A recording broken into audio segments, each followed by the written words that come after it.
Okay. Welcome back to Let's Talk Zoning. I'm your host, Rosetta Taylor, and we have again a special guest, a returning guest, soon to be a host, Cory Hudson. Woo! Corey Hudson, yeah. Yes, I'm here. Cory, we're in fourth quarter, right? Yes. The end of the year is coming. I know you do a lot of professional associate work for zoning reports, independent contracting, aka independent contracting. How has this year been for you, sir? Let's see. 2023 has been a very interesting year. The zoning industry as a whole has had so many ebbs and flows throughout the entire year. I would say, you know, I'm looking back over all the quarters and, this being the final one. Generally, I can say it was somewhat steady. There were a lot of lower volume times throughout.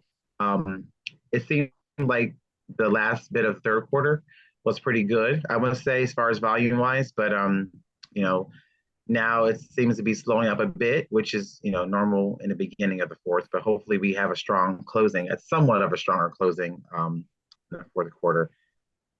Yeah, Hopefully, I agree. I felt like the end of third quarter was like it kind of gave us a hope of portfolio season. Like, oh, it's right? more portfolio season's here, right? Absolutely. Don't we all feel that feeling when portfolio season comes? I get Absolutely. excited about it. Yeah, no, it's very exciting, because then you have your mind set and ready to get things rolling quickly, right? Because the portfolio season comes in, you have multiple projects, and usually maybe it's like 10, 20, and up, obviously, properties, and you are kind of get your mind ready for a high volume. So you're Yes. requesting Yeah. and doing your thing, all your analysis pretty quickly. Yeah. I think for me, when portfolio season comes, I get excited because it's like in my mind, it's like, okay, it's challenging and I get to Yeah, prove myself once again, right? Because absolutely. I'm really good when it comes to portfolios and getting them out in a timely fashion, getting them requested in a timely fashion, following up. And I feel like I've trained my team and a lot of other people the same way, with respect to like getting things produced in this industry. Oh, yeah. How do you feel about when portfolio season come? Not only like the increase in revenue, but just like being able to kind of just prove yourself. Like I can get this many done in a day, or I can, Right, finish right, this in 3 months or 30 days.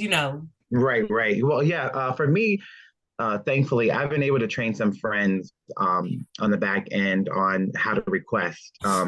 Next thing is showing them how to pull code, but one thing at a time.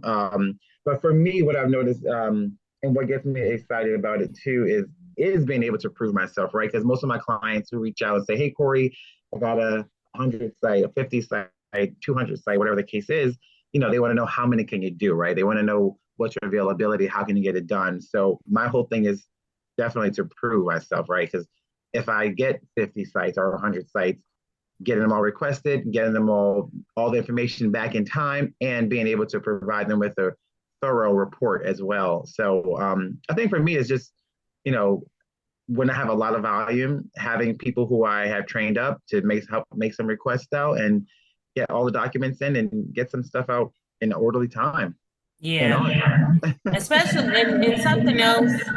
Uh-oh, I hear some echoing. Something else that I get excited about during portfolio season is seeing the people that I train during the slow times Yes, be able to experience those fast-paced, quick turnaround portfolio time. yes, absolutely. Because it's like I've been in this industry over 12 years and we all like everybody who starts fresh in zoning, we all have those same like experiences with municipalities where we just want to vent about them. You know, Yes, like recently, I was training a young woman and she had a New Jersey site and her same complaint, how we all complain about New Jersey, right? How right. the customer service is. It's like Yes. she had that same complaint and we just laughed about it. Like, wow, we all had those experiences with New Jersey. I feel like New Jersey is the perfect state to train a researcher. because you're That's gonna true. have to deal with it, you know? Yeah, yeah, you are. Yeah, you're gonna have to deal with all the nuances of New Jersey, and it seems like every part of New Jersey is the same way. I don't know what's going on over there. I'm still praying for them, but yeah, they have their they have their thing going on over there, You feel like they need prayer, Cory? and this absolutely. Listen, prayer changes things, and I'm telling you, Jersey need to change some things.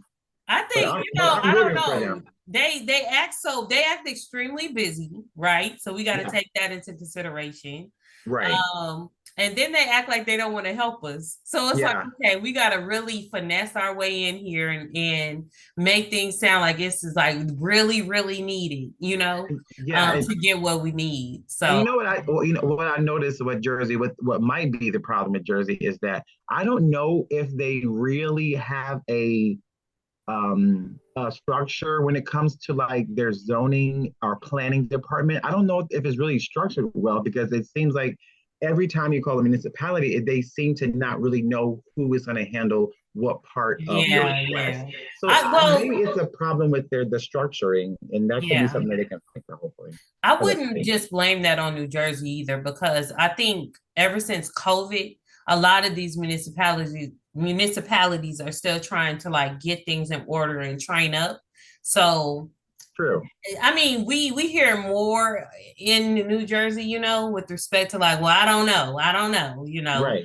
but it's happening all over. It That really is true. is. Yeah. Yeah. A lot of them are going through, like you said, hiring new people and short staffing. So some people they really just don't know. And it does behoove upon us to know where to reach out to so that we can kind of help them maneuver around too. Because there's been times when I've called planning departments and someone's new there. And I'm saying, well, usually we ask for X, Y, and Z. And they're like, oh, well, then, okay, maybe I can ask somebody else. So sometimes we even help them, kind of maneuver and figure out ways to find answers because a lot of the people nowadays are very new in municipalities, I noticed.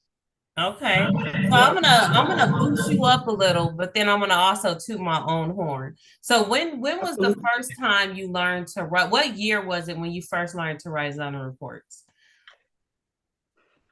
Okay, so the year that I first started learning to write full czar reports was during the pandemic.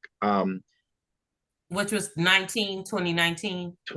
I think it was 2020. That's when the pandemic Okay. really hit and everybody had to stay home and all that. Oh So yeah, yeah. my prior employer had laid us all of us off actually. And I ended up getting reached out by you, unfortunately, to do some zoning work. And I never done full czars before. That was not something that I did before. I used to always do what we call a debrief memo, which was a small portion of a report. Uh-huh. But you said, hey, Cory, just give it a try, right? So I gave it a try. And I've been doing full reports ever since September 2020 till now. All right. So now, like About when three you years. first started doing like full reports, how many could you do in like an 8 hour period? When you first started doing them, like the first 3 to 6 months, how many would you say you can get done in an 8 hour period?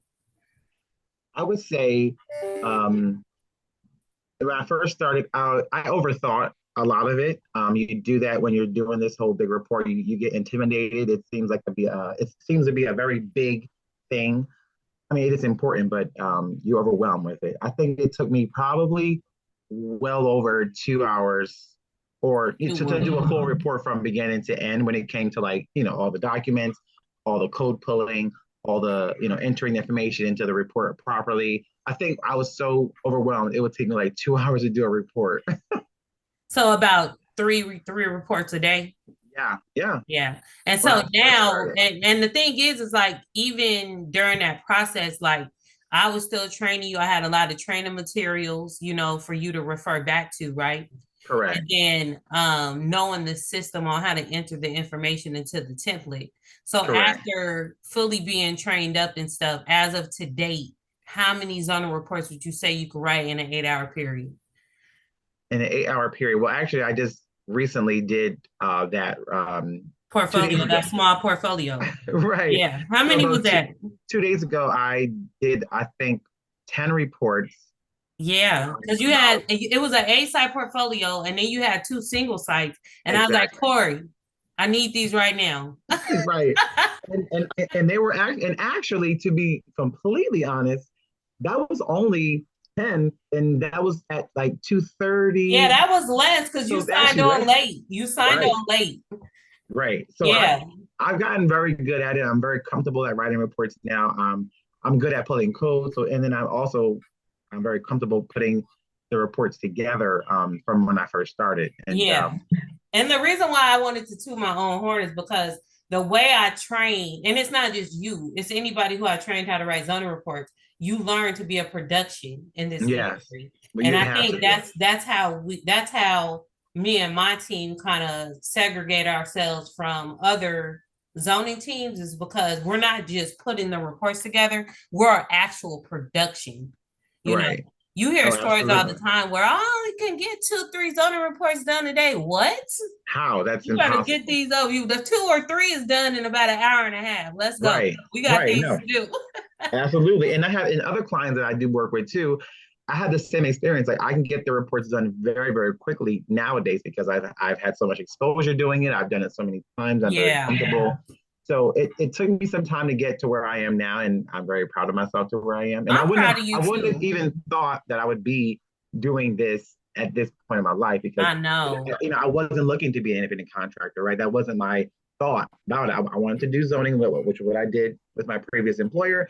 And when the pandemic hit and we got laid off, I said, well, I'll find another job doing zoning somewhere. And lo and behold, this opportunity came up to do independent contracting, and it has been great, right? It's been very profitable. It has its ebbs and flows. Once again, like it's good sometimes, and it's sometimes not so great as far as volume wise. Yeah. So I would fingers crossed for an even better 2024 for sure. Yes, yeah. Not only that, Corey, you've been catching flights, baby, since you've been an independent contractor. So it has definitely worked out for you. No, it has. The ability to move around and still bring my work around me is that has been like life changing. Realistically, I've Yeah. always been a traveler. Even when I worked at my last employer, they were very flexible too, which I loved.